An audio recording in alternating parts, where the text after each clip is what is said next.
Welcome to Broke Ass to Badass, where heart-led entrepreneurs learn to build the businesses and lives of their dreams with confidence, ease, and joy. This is the anti-hustle movement, and we're your coaches in badassery, Kimi and Pua. Find out more at bledigital.com, and wherever you're listening to this, be sure to click subscribe so you never miss an episode. Hi guys, today we're excited to share an interview we did with our friend and mentor, Ari Meisel. Ari is the best-selling author of The Art of Less Doing and the Replaceable founder. He's a self-described, you guys are going to love this, overwhelmologist whose insights into personal and professional productivity have earned him the title, The Guru's Guru. In this interview, Ari shares with us what it means to become replaceable in your business, why you'd want to be replaceable, and how to go about doing that. This is a fascinating conversation. We talk about outsourcing and automating and systems, and we definitely geek out on email as well. So if your inbox is overflowing, you're going to love this episode. So without further ado, enjoy our conversation with Ari Meisel. Okay. Hi, everybody. Okay, well, we are so excited to be here today with our friend Ari Meisel. Oh my goodness, Ari, it's so good to see you. We're thrilled to talk with you today. Welcome, welcome. Thank you very much. Oh my God, it's a pleasure to talk to you. Yeah. So Ari, we've had the pleasure of knowing you for, quite some time. Thank God we discovered your work in the beginning of our entrepreneurial journey. I feel like you've known us since we were baby entrepreneurs. And I really thank goodness because you've taught us so much about just what it means to be efficient and productive and just work in a way that is, as they always say, right, working smarter instead of harder. So we think about you all the time. And I have to say, I always have this, sometimes I'll be doing things where, that feeling where you're like, okay, this should not be me doing this. And in the back of my head, I'm like, what would Ari think if he saw me doing this right now? So thank you for that. Thank you for being the voice in our heads and just reminding us of how we want to show up in our business. And of course, you are the host of the fabulous podcast, Less Doing. Your original book, Less Doing, changed our lives. And you have a new book, The Replaceable Founder, which we're going to be talking about today. And really, we're just going to turn things over to you and ask you some questions. We are so excited to find out, what does it mean to be replaceable in your business? Why do you want to be replaceable in your business? And how can you achieve this? So we're super excited to geek out with you today. So welcome, welcome. Thank you so much. Thank you. The Replaceable Founder, it's been a really interesting evolution of things. So Less Doing was really much more focused on personal aspects of productivity and really came out of my situation of overwhelm and stress. And so I was always trying to see how I can make individuals as productive as possible. And over the last several years, it's really developed into much more of a business growth methodology, which was somewhat unintentional. And it's worked out really, really well. And I've gotten to apply this to businesses of every different size and so many different industries and even some government organizations. So it's been really fascinating to see this evolve and become a really great framework for people to grow with less pain. And at the end of the day, what I'm trying to do is empower entrepreneurs to become more replaceable. Now, anybody who's listening to that and gets scared by the idea of being replaced, then probably shouldn't keep listening. But if you think that's exciting and you're abundance-minded and you realize that means that you'll be able to focus on the things that you want to do, then we've got hopefully this will be very interesting for you. And it's a powerful word, right, to be replaceable, because not only are we talking about making it so that parts of what you do are not relevant anymore for you, but there's also the other side of replacement, which is repair, right, and restoring. And if you replace something, you're putting it back to where it was. And a lot of entrepreneurs get in these holes and these ruts that they think they're supposed to be in. So the whole idea is to make people as replaceable as possible without actually replacing them, so that you can have the focus to focus on what you do best and bring your highest and best value to everything that you do. It also gives you the freedom to be able to take advantage of the things that you actually want to and identify those opportunities. So whether a side hustle becomes a full-time business, or you want to not be bound to the work that you do. The truth is, if you're not replaceable, you're a liability. Because if you were to get, if you want to go on vacation, if you get hit by a bus, all those old things that we talk about all the time, if the business were to stop, then that means that you don't have the freedom to do those things. And lastly, it's flexibility. And we want to have the flexibility to do the work that we want to do when and where and how we want to do it. And many people don't have that. And if you're not replaceable, you can't do that either. Because if you find yourself in situations where you say to yourself, "Oh, I'll deal with that when I get back to the office," or if you go away for a day or two and you say, "Oh, I have to catch up now," those are indicators that there's something not working right in your business. Because a lot of entrepreneurs, I think, mistakenly see themselves as the growth engine in their company, and they shouldn't be. You can be the nitrous in the growth engine to make things go a little faster. But if a company can't grow without you, then it's not really a company. It's just you're owning your own job at that point. And the way that we achieve that is there's sort of three main areas. We look at communications, project management, and processes. So with communications, we're looking at really that, which is the 80-20 of everything. Is if you communicate more clearly and more effectively and in a way that serves you and serves the other person way better, then you're just going to get better results. So we start with communication, and then under project management, that really comes down to transparency and accountability and how we go from idea to actually making things happen and the whole process involved in that. And then under processes, we look at process documentation, which is really where we get into a lot of the tactics of optimizing, automating, outsourcing, so that the things that we're doing on a regular basis, the things that we're repeating, the times that you find yourself describing something and saying every. So if you say, every time a customer signs up, right, every time I send a bill, every time I do that, if you find yourself saying every, that's an opportunity for automation because it's something that's repetitive. And most people do process documentation incorrectly because it ends up in a way that you can't really update, you can't really test, and you really can't transfer to somebody else. So we teach that as well. So those are the three main areas of focus. And the last thing I'll say on that is that regardless of the industry or the geography or anything, we tend to see specific issues that businesses have to deal with at specific points in their revenue growth, specifically in revenue. Revenue is not the most important thing we should be looking at by any means, but we just tend to see this all the time. And when you see people going from, they've just hit six figures, so like $100,000 to $300,000, the focus has to be on leveraged sales and creating an automated sales process as much as possible.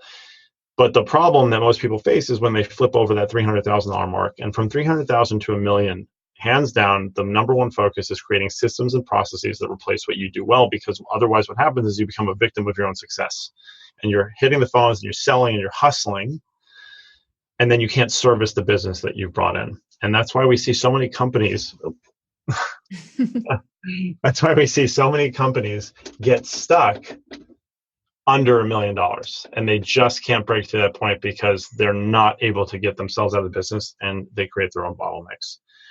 So I am always looking. There's all sorts of wonderful methods out there for growing your business that are very proactive and very valid, and that I have a lot of respect for. And a lot of them focus on proactively, like, growing the business. But for me, I think that if you have good ideas run by good people that empower good teams, the businesses will succeed if you just remove the constraints. And so I'm always looking for how we can crush and eliminate constraints. So there. Fascinating. I want your brain to be saved forever and accessed by millions. So we're super grateful that we can access it today while it's still in your body. But okay, so I have like a billion questions. I'm trying to figure out which one makes sense to ask first. And I think really, like, all of this starts from a mindset shift, right? We start a business because we do something that we love, and we find out that we're great at it and that people want it and need it and pay us for it. And it's really hard to let go of some of the things that we love to do in our business and disconnect those from the things that we don't love, but we feel like we have to do to run the rest of it. So what kind of strategies do you have for people to start to identify? You said the first place to start is look for constraints. How do Yeah. you identify those, and where are the most common constraints that you typically see for entrepreneurs? So I'll answer that. But the one thing I want to just put in context is, yes, some people start businesses because they love them and they get into it. Other people start businesses because they just happen to be good at something, but they don't necessarily love it. Good call. So you can still build a business around that, and you can use that talent to serve a greater passion. But just because you did really, really well on the MCATs doesn't mean you have to be a doctor, right? So it's like that kind of idea. But unfortunately, a lot of times people sort of get pigeonholed into these things, and then they put their dreams on hold. So For another day. Yeah. Yeah. So looking at constraints, again, the first thing is, people always talk about priorities, right? Like, how do you prioritize when you have all these different things going on?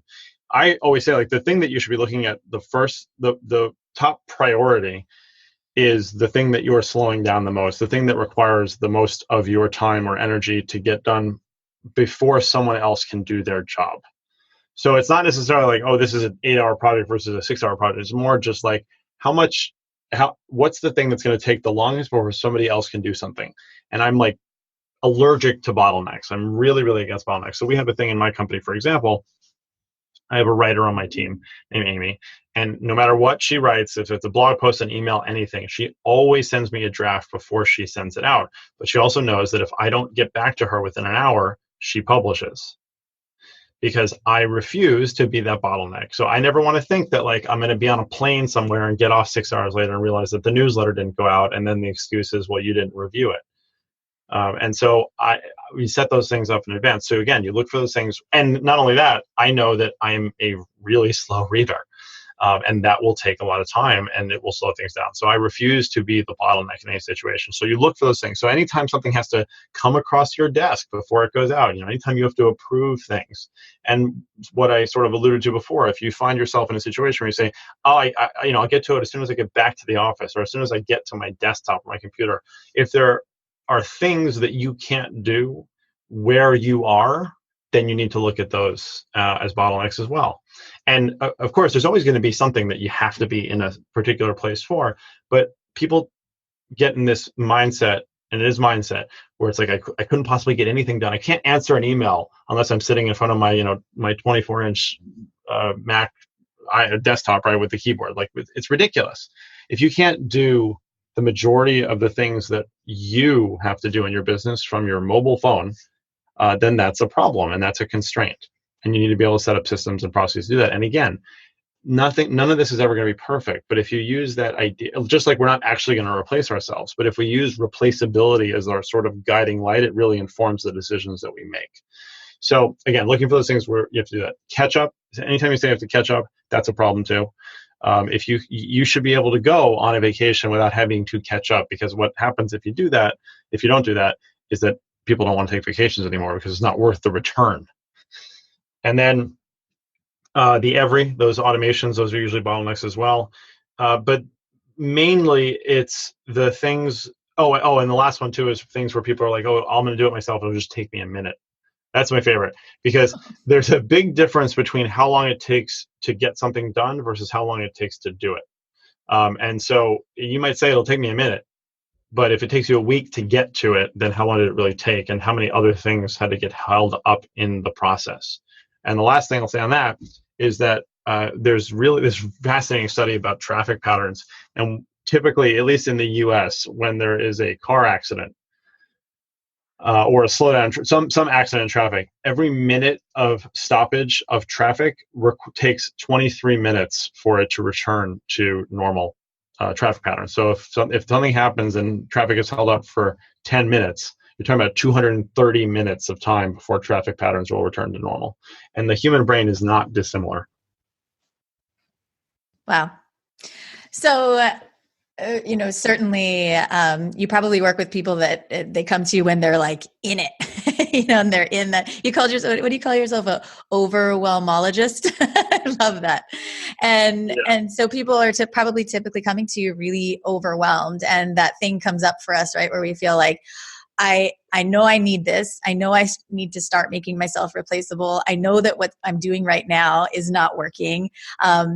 how do you recommend to people that they create the time to create more time, if that makes sense?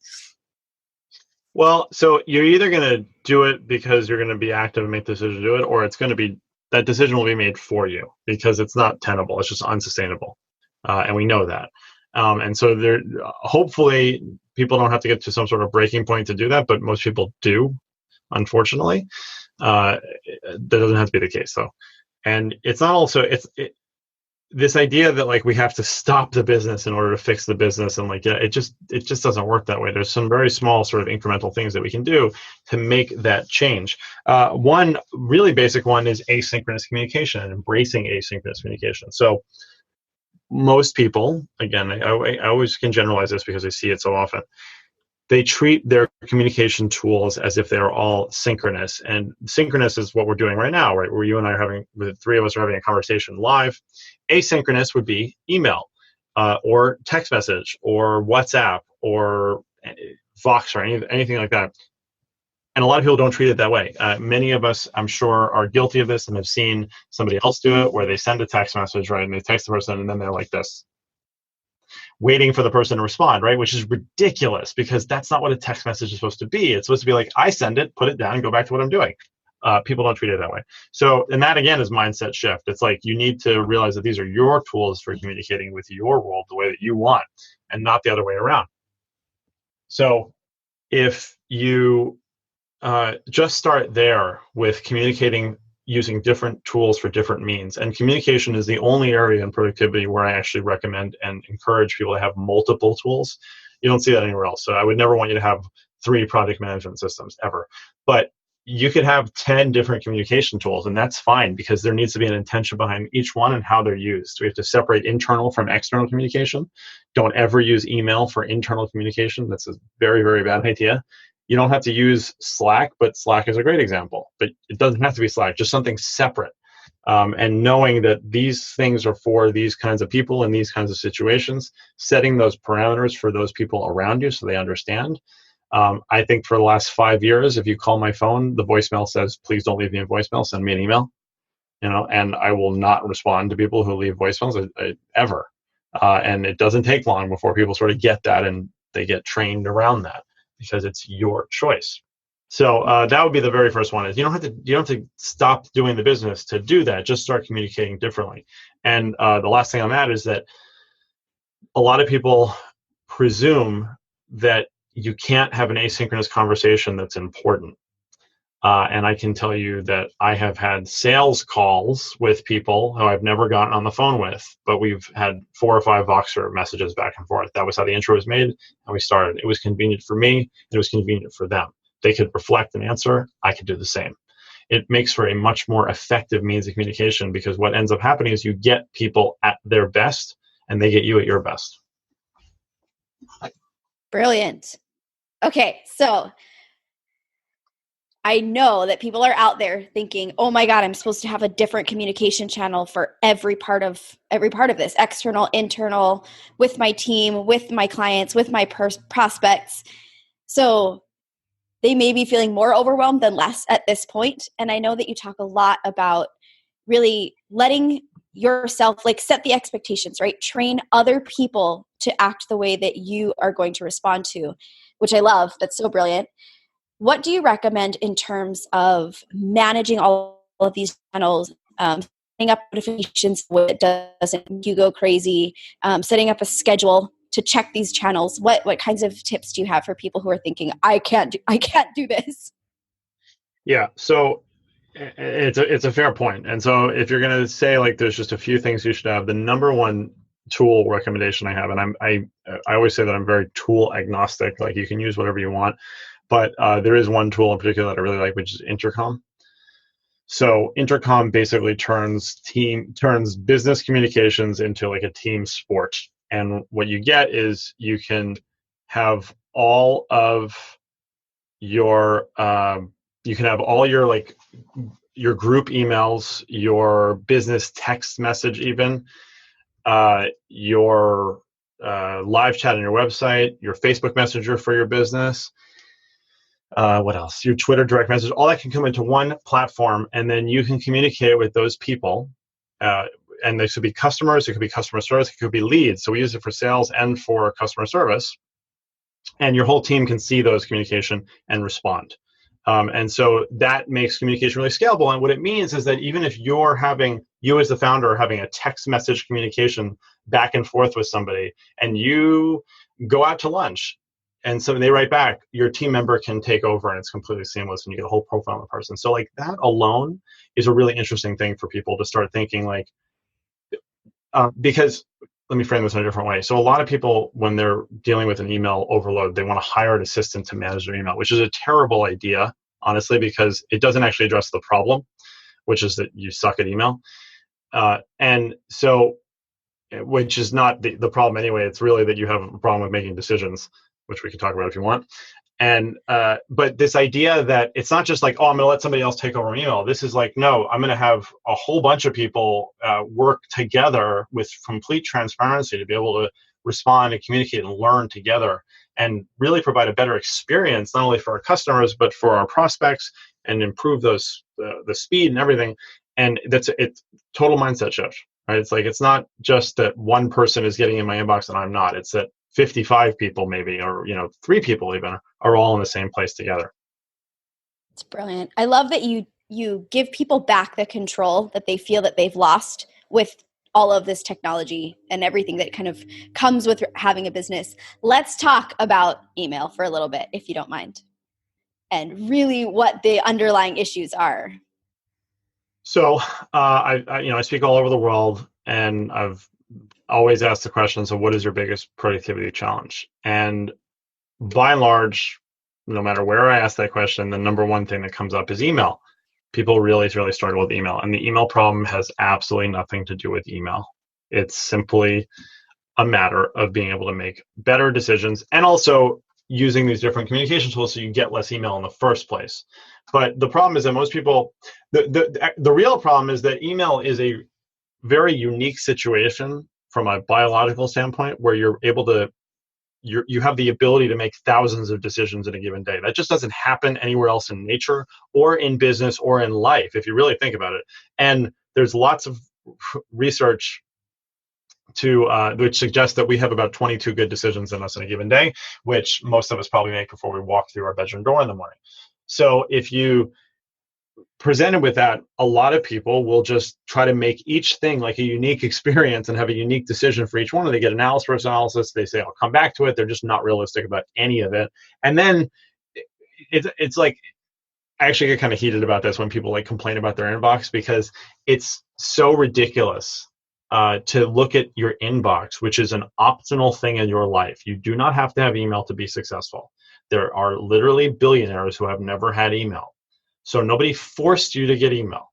You have chosen to do this. You have not learned how to use it properly. So to then be like, I hate my inbox and I never want to look at it and I just have a filter if there's something important, it's like you're missing out on this incredible opportunity, because the truth is that email is the greatest productivity tool that has ever been created, ever.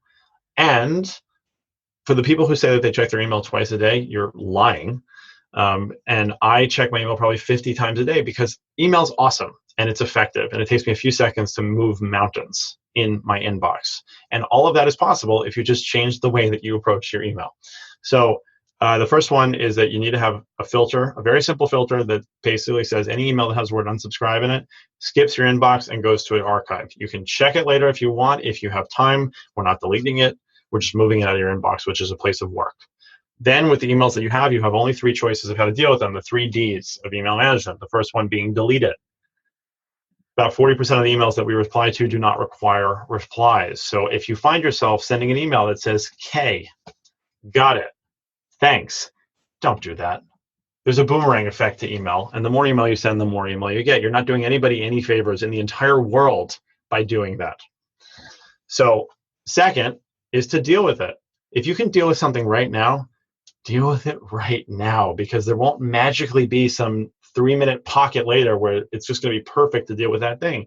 Deal with it right now, because like it or not, we thrive on dopamine, and those little accomplishments will give us a little bit of a dopamine hit and actually motivate us to keep going. Doesn't matter if it was an email about your dog's medication being ready at the vet. Dealing with something is effective for us. Dealing with it could include delegating it. So dealing with it might mean you actually do it yourself and you answer, or maybe you forward it to a colleague or a spouse or a VA. But if in any of those situations, if it's someone that you trust and you've communicated effectively what needs to be done and you trust that it will get done, you're done. There's nothing else for you to do at that point until it comes back to you, and then you have a new opportunity to use the 3Ds again. The last D is to defer it. So if we can't say no, we can't do it right now, then we have to pick a time that we can effectively deal with it. And notice I said we have to pick a time. We're not snoozing. We're not afraid of this email. We're saying, no, I can't do it right now, and I can't say no, but I know that for this kind of question, this kind of query, this work, I can nail this at 8 o'clock at night tonight, because that's when I do my best creative work. Or this is a bill. This is a finance related thing. I have finance Friday, so I'm going to defer this to 10 a.m. on Friday and stick to that. And you start to learn that there are better times and maybe places for you to do different kinds of work, and you can shape your world the way you want so that you can get the work done when you are at your best rather than when you're at your worst. That's the fastest I've ever explained it, so I hope that made sense. We love when you get fired up. Hulking out. So love it. Embrace your email. Well, so we know we're kind of coming to the end of our time here. So we love this so much, and we love the way so much of what you teach too is really about like shattering our ego a little bit, you know, like kind of just letting go of some of these stories that we have of that these big things that we've made things out to be, or this idea that it has to be us doing everything. So we love that so much. Can you share with us a little bit about where people can find out more about you, a little bit about your program, and tell us all the things.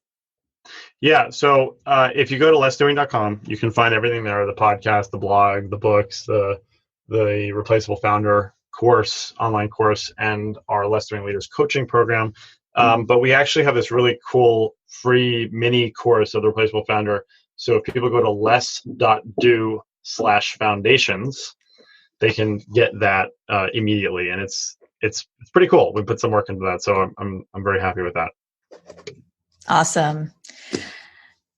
So any last words for our listeners, our viewers today? Anything to share to help people to get started? Sure for you, that's because I can. I think the last thing is just that it doesn't have to be this hard. It really doesn't have to be this hard. Sometimes it's fun when it's hard, but it doesn't have to be this much fun. Amen. Oh, love it so much. Thank you so much for spending some of your precious time with us. We always learn so much from you, and we're so grateful for the work that you do and just to be connected with you. So thank you so much. Have an amazing rest of your day. Thank you both for the energy that you bring into the world and the inspiration that you provide to a lot of people. We hope you enjoyed this interview with Ari Meisel. Definitely check out his 3 keys to becoming replaceable by going to less.do/foundations. And we'd love to hear what you thought of this episode. We'd love to continue the conversation with you. So please join us in our tribe on Facebook. You can get there by going to bledigital.com/tribe or connect with us on Instagram @Broadcast to Badass. And we'll be back with another episode soon.